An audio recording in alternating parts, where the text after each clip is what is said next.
Oh là là, j'ai encore plein de choses à faire. Je passe mon temps à courir dans tous les sens pour mon travail, la maison, les enfants. Je m'arrête jamais et quand est-ce que je vais enfin pouvoir vivre pour moi là? Commencez à vivre pour vous en 7 étapes. Hello, j'espère que vous êtes en pleine forme. Ici Soraya Oulepsir, sophro-coach bien-être et formatrice experte stress et burn-out. Je vous accompagne pour faire pétiller votre quotidien en vous libérant du stress, de l'épuisement physique, mental et émotionnel. Je vous aide à retrouver la joie de vivre, la paix intérieure, du sens dans votre vie. Je vous apprends à vous connaître pour vous épanouir et vous sentir bien dans vos baskets. Est-ce que vous vivez constamment pour faire plaisir ou rendre service aux autres? Est-ce que vous en avez assez et souhaitez enfin commencer à vivre pour vous? Est-ce que vous vous sentez mal à l'aise rien qu'à l'idée de penser à vivre pour vous? Si vous avez répondu oui à l'une de ces questions, restez avec moi, cette vidéo est faite pour vous.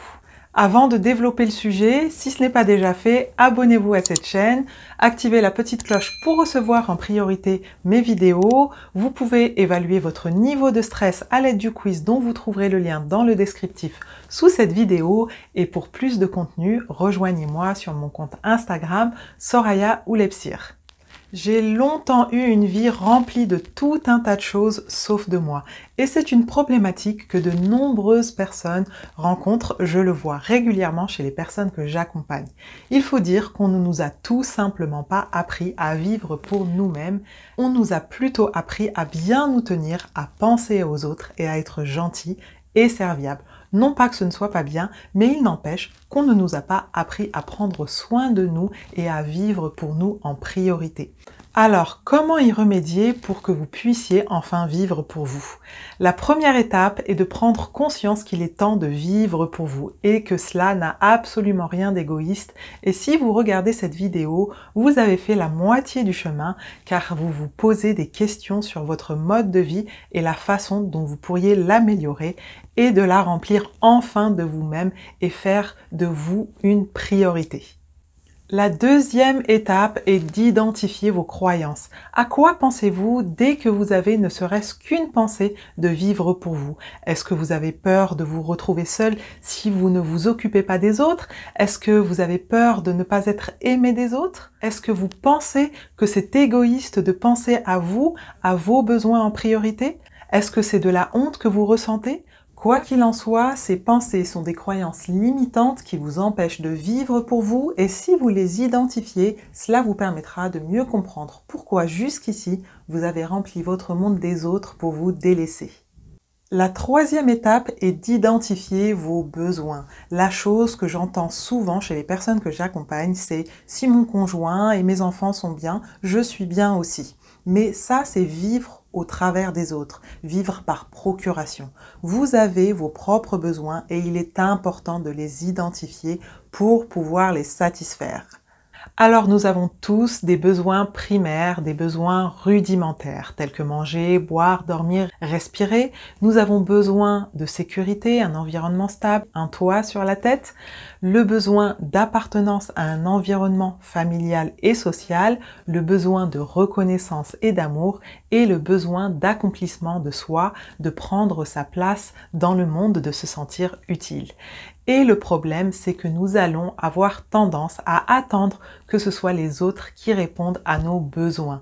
Vous attendez que ce soit les autres qui vous donnent de l'amour alors que vous pourriez vous en donner. Vous attendez que les autres vous disent à quel point vous êtes compétente alors que vos accomplissements parlent d'eux-mêmes. N'attendez plus que les autres comblent vos besoins. Déjà parce que vous êtes la seule personne à savoir réellement quels sont vos besoins, mais aussi parce que vous êtes la seule personne à pouvoir y répondre. Et si vous recevez de l'amour et de la reconnaissance des autres, eh bien ce n'est que du bonus. La quatrième étape est d'arrêter de vous soucier du regard des autres. Tant que vous vous en préoccuperez, vous ne pourrez pas vivre pleinement pour vous-même. Vous risquez même de tomber dans le paraître au lieu d'être simplement vous-même. Soyez en accord avec le fait que vous ne pouvez pas plaire à tout le monde, qu'il y aura toujours des gens pour vous juger ou vous critiquer. Gardez en tête que seul l'amour de vous compte et que celui des autres n'est qu'un bonus. La cinquième étape est d'arrêter de vous comparer aux autres. Se comparer aux autres, c'est en quelque sorte vouloir être comme l'autre et vouloir faire comme l'autre. Ce n'est pas répondre à vos besoins, ce n'est pas être vous-même, c'est porter un masque et faire semblant d'être quelqu'un d'autre. Si vous souhaitez vraiment vous challenger, autant vous comparer à vous-même.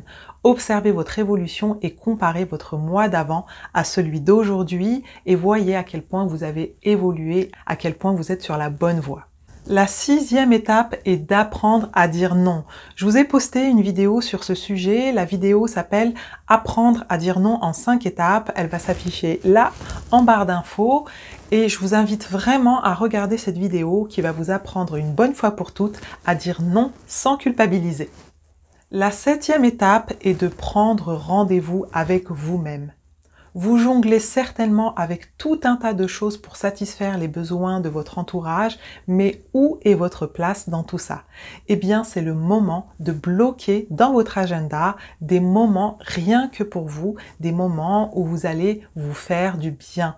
Vous allez vous faire plaisir sans vous culpabiliser et je vous rappelle que prendre du temps pour vous n'a rien d'égoïste et puis vous faire du bien, c'est faire du bien aux autres parce que quand vous êtes bien, vous êtes plus disposé à vous occuper des autres.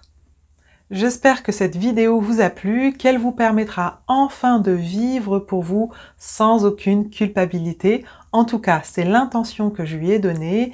Et si c'est difficile ou douloureux pour vous de vivre pour vous, sentez-vous libre de me contacter afin d'en discuter et de voir ensemble comment je peux vous accompagner pour vivre enfin pour vous sans aucune culpabilité.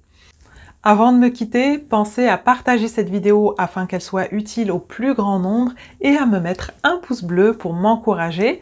Et si ce n'est pas déjà fait, abonnez-vous à cette chaîne, activez la petite cloche pour être prévenu dès que je poste une nouvelle vidéo et vous pouvez me rejoindre sur mon compte Instagram où je suis active quotidiennement.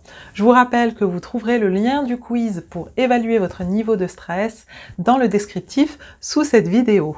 En attendant, je vous dis à bientôt pour une nouvelle vidéo, prenez soin de vous et n'oubliez pas qu'à l'intérieur de vous aussi se cache une femme pétillante qui mérite d'être révélée. Ciao!